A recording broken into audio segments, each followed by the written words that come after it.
দাগিতে যেমন গান পেলাম, এরকম নতুন আর কোন কোন প্রজেক্টে আমরা জেফারকে পাচ্ছি সামনে? দাগের গানটা খুব স্পেশাল, এটা আগে বলে নেই আগে থেকে। গানটা অনেকে শুনে মানে একটু বলতেছে এত ঠান্ডা গান গেতে পারে জেফার।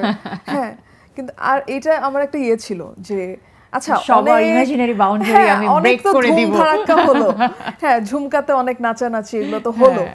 এখন আমি একটু ওনাদের মানে একটু অন্যভাবে স্পর্শ করতে চাই, মানে ঠান্ডা গান দিয়ে। তো যেহেতু আমি কম্পোজ করি আসলে আমার গানগুলো বেশিরভাগ, তো আমি এই গানটা কম্পোজ করি দাগির জন্যই।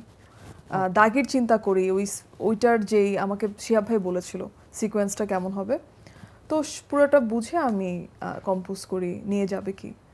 তো ওই গানটা সারা কিন্তু আলহামদুলিল্লাহ খুবই ভালো পেয়েছি, মানে যদিও গানটা ঠান্ডা ওই ইয়েতে ইটস মানে I am overwhelmed by the comments. হল থেকে মানুষরা খুঁজতেছিল গানটা এটা কারণ তখনও গানটা বের হয়নি। তো হলে যখন দেখতেছিল যে এটা, আর ওরা ভাবে না এটা মানে এটা জেফার হতে পারে, যে এটা কার গান কে। তো এই মিস্টারিটা আবার খুব মানে মজা লাগছে আমার যখন গানটা বের হয়। তখন অনেকেই বলে যে হলে তো আমরা হলের পরে মানে দেখে আমরা এই গানটা খুঁজতেছিলাম। ওকে, জেফার যেহেতু কম্পোজও করে এবং আমরা জানি যে জেফার আর মুজার একটা দারুণ জুটি আছে, সো আমার একটা গল্প জানার ইচ্ছা জেফারের কাছ থেকে। একসাথে কাজ করতে গেলে দেখা যায় যে একটু দ্বিমত হয়, একটু ঝগড়া হয়, যেমন আমরা শিহাব শাহিন এবং আফরান নিশোর ক্ষেত্রেও শুনেছি যে মানে সবাই চায় যে আমার প্রজেক্টটা ভালো হোক, দিন শেষে ভালো কাজটা হোক, কিন্তু থাকে না যে মতের একটু অমিল হয়।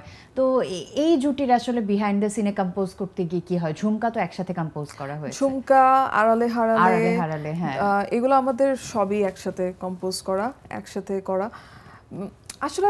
হ্যাঁ তুমি রাইট, অনেক মানে এই ক্রিয়েটিভ কাজগুলোতে তো ডেফিনেটলি বিমত হয়, অনেক আছে না যে এটা কি বলবো, এক একটা কোলাবোরেশন এক একভাবে হয় আসলে।